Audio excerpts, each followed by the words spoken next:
مشہور سائنسدان آئنسٹائن ایک دفعہ کام کے سلسلے میں گھر سے باہر گئے.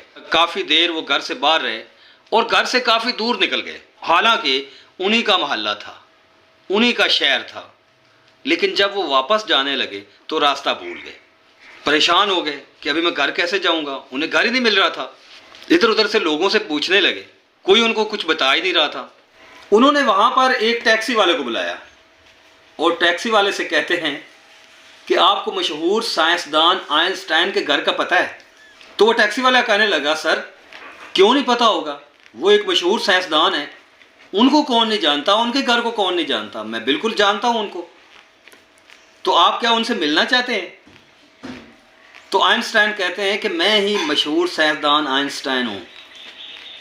وہ ٹیکسی والا بہت حیران ہوا کہ سر آپ کیسے اتنے بڑے سائنسدان ہیں, آپ کو اپنے گھر کا پتہ نہیں ہے, آپ اپنے محلے اپنے شہر کے اندر پھر رہے ہیں اور آپ کو اپنے گھر کا پتہ نہیں ہے, آپ گھر کا پتہ بھول گئے. بہرحال اس ٹیکسی والے نے آئنسٹائن کو ساتھ بٹھایا اور ان کو گھر تک چھوڑ کے آئے اور کرایہ بھی نہیں لیا. آئنسٹائن کو بچپن میں ایک بہت ہی نالائق اور نکما طالب علم سمجھا جاتا تھا. سکول میں اس کو نکال کے باہر پھینک دیا جاتا تھا کہ آپ کچھ نہیں بن سکتے, آپ نہیں پڑھ سکتے. لیکن آئنسٹائن نے کامیاب انسان بن کر پوری دنیا کو حیران کر دیا. بچپن میں انہیں والد صاحب نے ایک دفعہ ایک کمپاس دیا. جب آئنسٹائن نے کمپاس کو دیکھا تو باپ سے پوچھتے ہیں کہ آپ مجھے یہ بتائیں کہ یہ سوئی ہمیشہ شمال کی طرف ہی کیوں چلی جاتی ہے؟ اس گھڑی کو, اس کمپاس کو جدھر بھی کرتے ہیں, یہ سوئی ہمیشہ شمال کی طرف کیسے چلی جاتی ہے؟ آئنسٹائن کے باپ نے کہا کہ بیٹا یہ سوچو, یہ آپ کا کام ہے, یہ سوئی ہمیشہ شمال کی طرف کیوں جاتی ہے؟ وہاں سے آئنسٹائن کا ٹائم شروع ہو گیا سائنسدانی کا. وہاں سے اس نے دماغ پر زور دینا شروع کر دیا, وہاں سے اس نے سائنسدان بننا شروع کر دیا اور محنت شروع کر دی. ایک وقت آیا کہ انہوں نے مقناطیسیت کو ایجاد کیا اور ان کا نظریہ اضافیت بہت مشہور ہوا.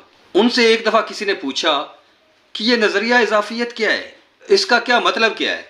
تو آئنسٹائن کہنے لگے کہ میں آپ کو ایک مثال دیتا ہوں. آپ ایک جلتے چولہے پر ہاتھ رکھتے ہیں, جب آپ کا ہاتھ جلنا شروع ہو جاتا ہے تو وہاں مختصر سا وقت بھی آپ کو طویل لگنے لگتا ہے.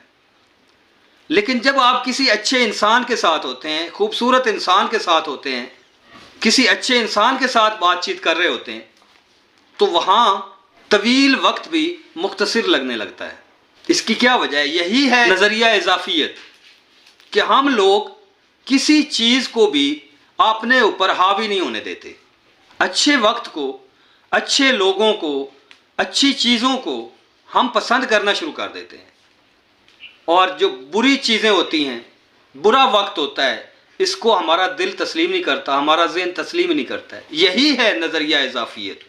ہم بڑے لوگوں کے ساتھ رابطہ رکھنا چاہتے ہیں, ہم خوبصورت لوگوں کے ساتھ رابطہ رکھنا چاہتے ہیں, ان کے پاس جن کے پاس بہت زیادہ دولت ہوتی ہے, بہت زیادہ پیسہ ہوتا ہے, بینک بیلنس ہوتے ہیں, گاڑیاں ہوتی ہیں, ان کے ساتھ رابطہ رکھنا ہمیں بہت اچھا لگتا ہے اور وہاں ہمارا ٹائم بھی ضائع نہیں ہوتا. ہاں ہمیں طویل وقت بھی مختصر لگتا ہے کہ یار اس کے ساتھ کچھ ٹائم اور رہ لیتے نا تو بہت اچھا تھا, اس کے ساتھ کچھ اور گپ شپ لگا لیتے تو بہت زبردست تھا. لیکن جو چھوٹے لوگ ہوتے ہیں, جن کے پاس پیسہ نہیں ہوتا, جو غریب لوگ ہوتے ہیں, وہ ہمیں اچھے نہیں لگتے. ان کے ساتھ ہم ایک منٹ گزارنا بھی پسند نہیں کرتے. ان کے ساتھ ہمارا گزرا ہوا ایک منٹ بھی ہمیں ایک گھنٹے کا لگتا ہے, طویل وقت لگتا ہے.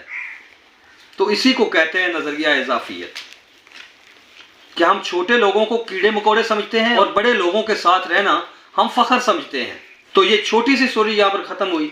تو مزید آپ اس طرح کی تاریخی ویڈیوز, سچی کہانیاں اور موٹیویشنل ویڈیوز دیکھنے کے لیے میرے چینل کو وزٹ کرتے رہیں. یہاں پر مختار چوہان کو دیں اجازت. بہت شکریہ. اللہ حافظ. چائے آ چکی ہے تو میں ابھی